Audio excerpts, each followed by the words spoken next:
falar um pouquinho agora, gente, a influência sociocultural sobre a hermenêutica bíblica e a questão do feminino, né? Será que o nosso tempo, a nossa cultura, a nossa sociedade influencia na nossa leitura bíblica, na nossa interpretação bíblica? Então, é isso que eu gostaria de discutir um pouquinho com vocês agora. Eu compartilhei minha tela aí com vocês, né, Renato? Está aparecendo, vocês estão vendo minha tela aí, né? Joia.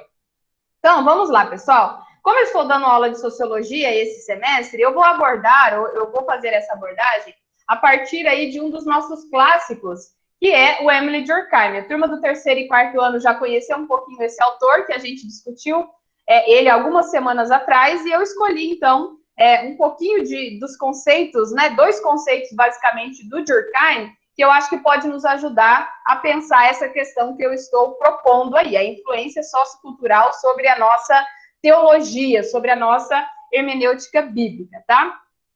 Para quem não conhece ainda, terceiro e quarto ano já conhece um pouquinho, eu sei que eu tenho uma outra amiga aí da sociologia também, né? Mas se de repente os nossos demais convidados, a turma do primeiro e segundo ano ainda não ouviram falar nesse pensador, embora Comte, né, seja falado por muitos como um pai da sociologia, por ter dado esse nome, ele fez muito mais filosofia social. Então, para mim, né, e a grande maioria dos pesquisadores aí, que o grande pai da sociologia científica, de fato, é esse cidadão aí, o Emile Durkheim, tá? Um francês que deu conta aí de escrever sobre o objeto da sociologia, o seu método. Ele foi o primeiro professor da sociologia no ensino universitário, tá? O primeiro professor a dar essa disciplina, por isso considerado um pai.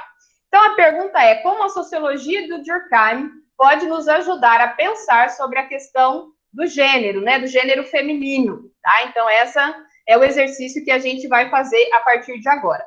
A questão de gênero como um fato social, tá, gente? O que é fato social?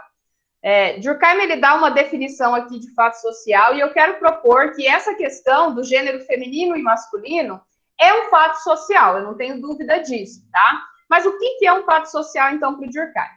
Olha a definição que ele dá. Toda maneira de agir, fixa ou não, susceptível de exercer sobre o indivíduo uma coerção exterior, ou ainda que é geral na extensão de uma sociedade dada, apresentando uma existência própria, independente das suas manifestações individuais, ou das manifestações individuais que se possa ter. Então, o fato social é algo exterior a nós, tá? Que exerce influência sobre nós, tá? É isso que o Durkheim vai chamar de fato social. E ele diz o seguinte: o ser humano experimenta a força da sociedade sobre si. A força coercitiva dos fatos sociais se tornam evidentes pelas sanções legais ou espontâneas a que o indivíduo está sujeito quando tenta se rebelar contra ela. Então, para o Durkheim, independente das opiniões individuais de uma pessoa, de um grupo, existe o que ele chama de fato social, um conceito social, que ele vai chamar de consciência coletiva, já a gente vai ver isso, que influencia a maneira como as pessoas pensam, como as pessoas agem, como as pessoas se comportam. É isso que ele quer dizer quando ele diz que o ser humano experimenta a força da sociedade, dos conceitos, da cultura. Isso vai nos moldando, nos influenciando na nossa maneira de agir, de pensar, vai formando os nossos hábitos e a nossa mentalidade, tá? Ele vai chamar isso, então, né, que é construído, que é dado socialmente, de consciência coletiva, tá? Que aparece pela primeira vez na sua obra Divisão do Trabalho Social, e olha só o que ele diz sobre consciência coletiva, como que ele define. É um conjunto das crenças e dos sentimentos comuns à média dos membros de uma mesma sociedade, que formam um sistema determinado com vida própria. Ou seja, então a consciência coletiva é a maneira, as crenças, as maneiras de pensar, os sentimentos, a forma de agir, dado na grande maioria de uma sociedade, tá? Isso vai tomando vida própria, isso vai nos influenciando na nossa maneira de agir, de pensar e de se comportar socialmente e individualmente. Como que isso é formado? Como que se forma essa consciência coletiva? Para o Durkheim, há vários mecanismos sociais para ir nos moldando socialmente, nos construindo socialmente. Um deles, e o exemplo que eu coloquei aqui, que ele fala, é a educação. Entendida de forma geral, ou seja, a educação formal ou informal. Não só aquilo que você aprende na escola, mas aquilo que você aprende na igreja, aquilo que você aprende na sua família, desde criancinha, né? Todo o processo educativo, ele vai nos formatando, nos padronizando para nos comportarmos em sociedade, a maneira como nós devemos agir, reagir, pensar, tá? Então, a educação é uma forma de nos preparar para estarmos em sociedade, a nos amoldar a sociedade. Ele diz o seguinte: a educação formal e informal desempenha, segundo Durkheim, uma importante tarefa na conformação dos indivíduos à sociedade em que vivem, a ponto de, após algum tempo, as regras estarem internalizadas nos membros do grupo e transformadas em hábitos. Ou seja, a gente não percebe, mas a gente vai convivendo tanto com aquilo, a gente vai se acostumando tanto, que aquilo vai se naturalizando para a gente. Né? É igual uma criança, quando ela nasce, você precisa ensinar para ela os hábitos sociais, né? Que ela não pode fazer xixi e cocô em nenhum lugar, em qualquer lugar, que ela deve comer de garfo e faca, que ela não deve enfiar a mão no nariz, tá? Conforme ela vai aprendendo e ela vai introjetando essas aprendizagens, esses conceitos, isso vai se transformando em um hábito. Isso vai se naturalizando, vai se tornando natural, como se fosse a única forma existente, tá bom?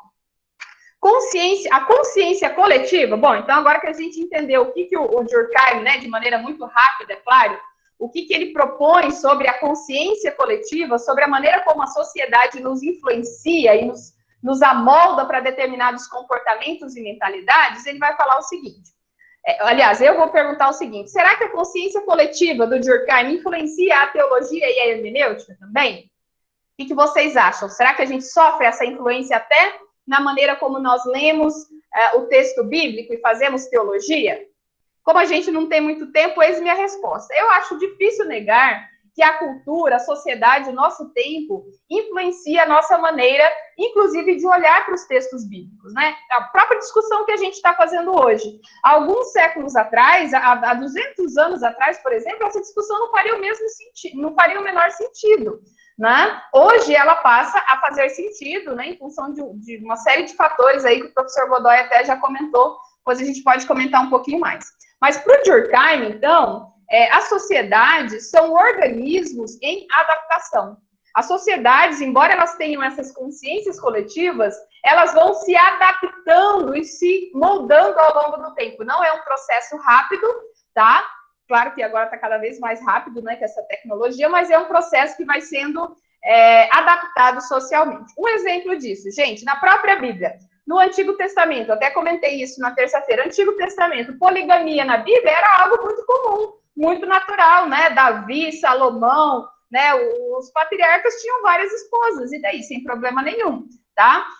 Culturalmente, isso vai evoluindo, e no Novo Testamento a gente vai chegar a uma monogamia, né, uma proposta de que, por exemplo, o líder deveria ser marido de uma só esposa. Por quê, né? Essa transformação, essa acomodação, essa adaptação cultural. Por que a mentalidade, ela mudou, né? Ela evoluiu com o passar do tempo. Outro exemplo, a questão da escravidão, que até já foi mencionada aqui na Bíblia. Na Bíblia estava posta essa questão da escravidão. Isso não foi resolvido no período bíblico, né? Como o professor Nonato colocou, né, que a Bíblia vai tratar essa questão de como isso deveria acontecer em comunidade, a gente pode conversar um pouquinho mais sobre isso, mas para a gente hoje é impensável pensar na escravidão, embora ainda exista, tá, gente? Escravidão, aí, trabalho escravo em muitos lugares.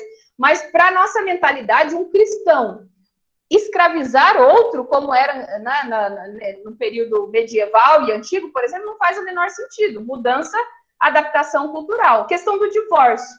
Algumas décadas atrás, era impensável um pastor divorciado, né, na igreja. Hoje a gente percebe que isso já é diferente, né, que isso mudou, até que ponto, biblicamente, é uma coisa que a gente precisa pensar também, né, o que é legítimo e o que não é.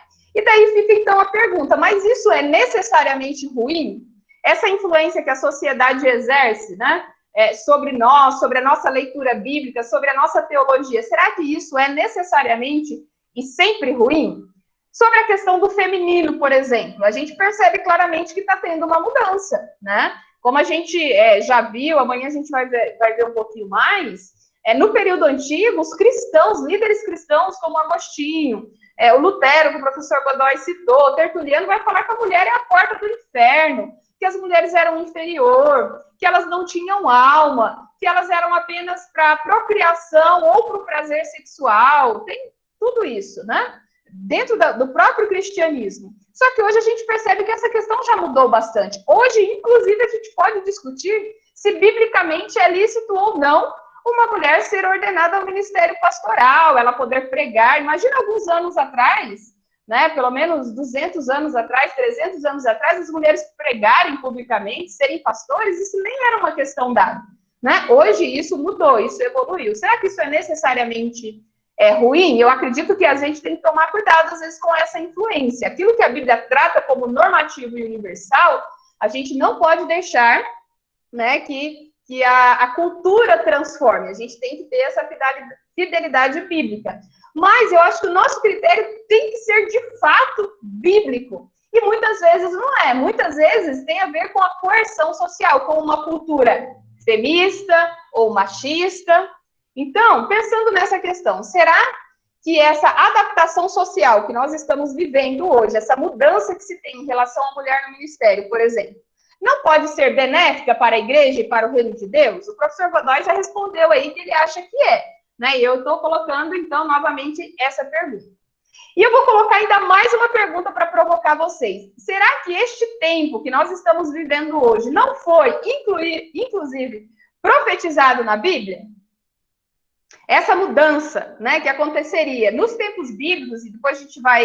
É muito fácil entender, né? A cultura bíblica era uma cultura extremamente androcêntrica, né, centrada na figura masculina, patriarcal, mulheres exercerem liderança, embora nós temos visto vários exemplos bíblicos disso, mas era uma coisa que não era natural, não era comum, eram as exceções, não era a regra, né? Porém, será que a Bíblia já não falou de um tempo onde chegaria um momento onde as mulheres poderiam livremente exercer o seu ministério, profetizarem, pregarem, ensinarem e até mesmo exercer o ministério pastoral? Né? Será que não chegaria um tempo onde não seria tabu mais essa questão, né, de mulheres e homens estarem juntos em qualquer tipo de ministério? Olha, eu particularmente acredito que essa profecia lá de Joel, que diz o seguinte, Joel 2,18, nos últimos dias, diz Deus, derramarei do meu espírito sobre todos os povos, os filhos e filhas profetizarão. Por que será que ele faz essa distinção entre filhos e filhas, masculino e feminino?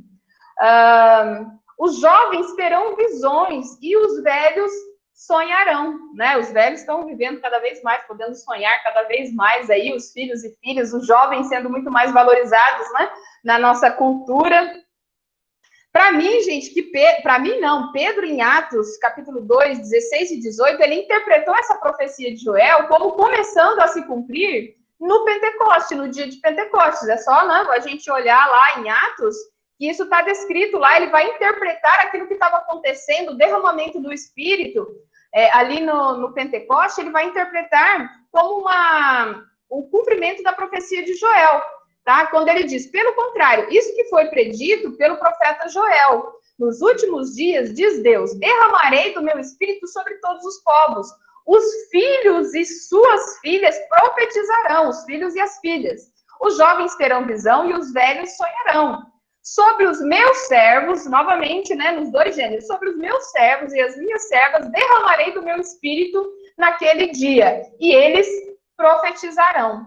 Né? Então, será que a partir do advento do cristianismo, né, de Cristo, da igreja, não foi profetizado que a gente entraria numa nova era, onde chegaria um momento na nossa cultura em que a igreja estaria preparada para que filhos e filhas ensinassem, profetizassem, tivessem plena liberdade a partir dos seus dons, né? Olha o que ele fala lá, né? Que eu derramarei do meu espírito sobre os servos e as servas, eles terão o espírito, eles receberão os dons, né? Já no Antigo Testamento profetizavam tudo, mas chegará o momento onde eles terão essa liberdade de profetizar. Então, minha proposta, gente, eu realmente acredito, né, que a gente tem vivido um período de adaptação, para usar uma linguagem do Durkheim, social, onde culturalmente e socialmente, aquilo que não era aceito para as mulheres, hoje, com o professor Godoy, nós temos mulheres pregando,